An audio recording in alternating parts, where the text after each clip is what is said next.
And let's listen in to what JP Nadda has to say. किस मोड़ पर ला करके खड़ा कर दिया। मित्रों, इसको रिवाइव करना हमारी जिम्मेवारी है। The pride of Bengal has to come back. That Somar Bengal has to come back. That Bengal which led the country, that has to come back. और उसके लिए हम प्रयासरत होंगे, ये हम आपको जरूर कहना चाहते हैं। उसी तरीके से अगर हम बात करें किसानों की, आज ये धरती यहाँ की जो इसकी उर्वरकता है, जो इसकी कैपेसिटी है, उसका उपयोग नहीं हो रहा है। जितनी धरती हमारी एलुवियल है, उतना ही इसकी यील्ड होनी चाहिए, वो यील्ड नहीं हो रही है। जितना इसका इरिगेटेड लैंड होना चाहिए, वो नहीं है। और जो किसानों को इसकी कीमत मिलनी चाहिए, वो नहीं मिल रही है। मित्रों, क्रॉप का सही दाम मिल सके किसानों को, इसके लिए हम प्रयासरत रहेंगे और यह हमारी कोशिश रहेगी कि हम इसको प्रयास करें। जब मैं आपसे सुझाव मांगता हूं तो मैं किन बातों के लिए सुझाव मांगता हूं? आपसे मैं सुझाव मांगता हूं कि यहां पर आर्थिक जगत में पुश कैसे दिया जा सके।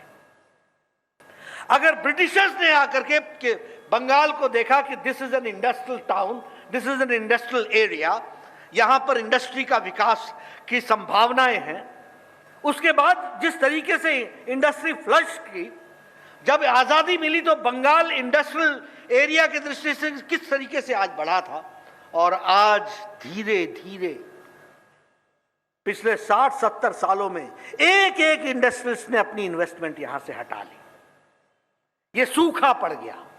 हमको विचार करना पड़ेगा कि ये क्यों हुआ और इसको हम कैसे रिवाइव कर सकते हैं। और प्रधानमंत्री मोदी जी इस बात के लिए कटिबद्ध हैं कि पश्चिम अगर विकसित हुआ है तो पूर्व को भी पूरा विकास करना है और मुख्य धारा में शामिल करना है। इस बात के लिए हम कटिबद्ध हैं। इसलिए हम कैसे इंडस्ट्रियल पुश दे सकते हैं, कैसे हम एग्रीकल्चरल पुश दे सकते हैं, कैसे हम इकोनॉमिक पुश दे सकते हैं, और कैसे हम स्वास्थ्य के दृष्टि से, मुझे दुख होता है, मैं स्वास्थ्य मंत्री था, यहां डेंगू फैला, हमको डेंगू की रिपोर्टिंग ही नहीं दे रही थी सरकार। यहां लोग डेंगू से जाने गंवा रहे थे। मैं स्वास्थ्य मंत्री की दृष्टि से ममता जी से पूछता था, give me the reporting of dengue. वो डॉक्टरों को धमकी देती थी कि यहां से कोई रिपोर्टिंग नहीं होनी, और हमारे को रिपोर्टिंग नहीं हो रही। आप बताओ, national centre for disease control हमारे पास, आप बताओ कि हर तरीके से डिजीज को कंट्रोल करने की व्यवस्था हमारे पास। मैं टीम भेजना चाहती हूं, मैंने टीम भेजी थी, अभी कोरोना में भी टीम भेजी थी, आपने उनको गेस्ट हाउस से बाहर नहीं निकलने दिया। यह बंगाल की जनता के साथ अन्याय। ये हेल्थ को पुश देने की जरूरत है। आप बताइए, कोरोना में यहां पर टीम आई थी कि नहीं आई थी? सेंट्रल टीम आई थी कि नहीं आई थी? आप बताइए, डेंगू के लिए यहां टीम हमने भेजी थी कि नहीं भेजी थी? आपने उनको एक तरीके से कैद कर दिया रेस्ट हाउस में और सर्किट हाउस में, और वो भी सेंट्रल गवर्नमेंट के सर्किट हाउस में, सेंट्रल गवर्नमेंट के जो संस्थान है उनके गेस्ट हाउसेस में, और कहा आप आराम करो और जाओ वापस, हम आपको कोई रिपोर्टिंग नहीं करेंगे। मित्रों, मैं आपसे हेल्थ के दृष्टि से सुझाव चाहता हूं। आयुष्मान भारत तो हम लागू करेंगे ही करेंगे, लेकिन अगर बंगाल हेल्थ में पिछड़ा रहेगा तो देश कैसे आगे बढ़ेगा? इसलिए बंगाल को हेल्थ के दृष्टि से भी पुश देने की जरूरत है। और मैं देखता हूं, देखिए, मैं हिमाचल का रहने वाला हूं, मेरे यहां लोग नैना देवी घूमने आते हैं, मेरे यहां लोग ज्वाला जी घूमने आते हैं, मेरे यहां लोग चामुंडा देवी घूमने आते हैं। ये सब शक्तिपीठ है। छोटा सा प्रदेश, रिलीजियस टूरिज्म, और बंगाल जहां हर शहर हर गांव किसी न किसी टूरिज्म के, रिलीजियस टूरिज्म से जुड़ा हुआ है, तब भी यहां टूरिस्ट नहीं आ पा रहे हैं। हमको इस पर सुझाव चाहिए। हम कैसे रिलीजियस टूरिज्म को बढ़ा सकते हैं? बंगाल में जिस तरीके का सांस्कृतिक और जिस तरीके का हमको यहां पर पूजा पद्धति की दृष्टि से जो दृष्टि मिली है, उसको हम कैसे बढ़ावा दे सकते हैं?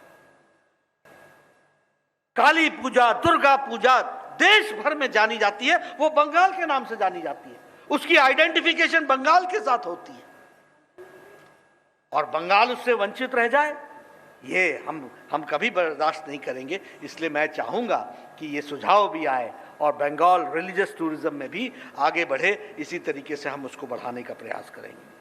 आप देखिए चाय के बागान, आप बताइए दुनिया में चाय के बागानों के दृष्टि से हम लोगों ने सारी चीजों को देखा है कि नहीं देखा है, और हमारा नाम है कि नहीं है।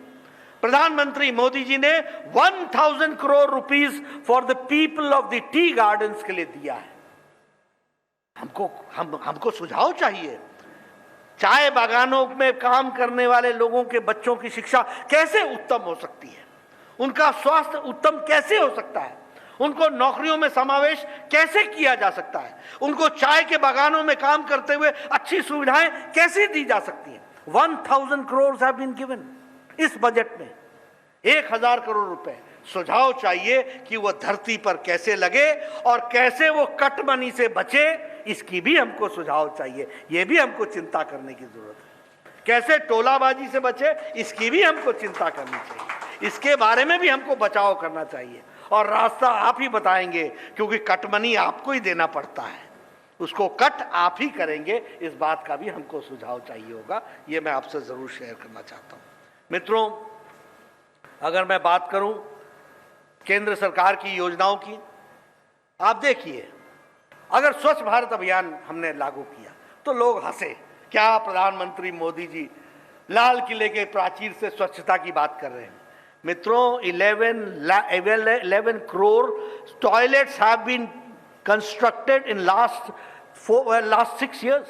11 करोड़, 11 करोड़ टॉयलेट्स बने, और वेस्ट बंगाल में 1.4 करोड़ बने हैं। Do you know what is the meaning of these toilets? Number 1, it is the empowerment of women. आप सोचिए, हमारी बहनों को गांव में अपने दैनिक नित्य क्रम के लिए सूर्योदय और सूर्यास्त का इंतजार करना पड़ता था। एम आई राइट? क्या मैं सही बोल रहा हूं?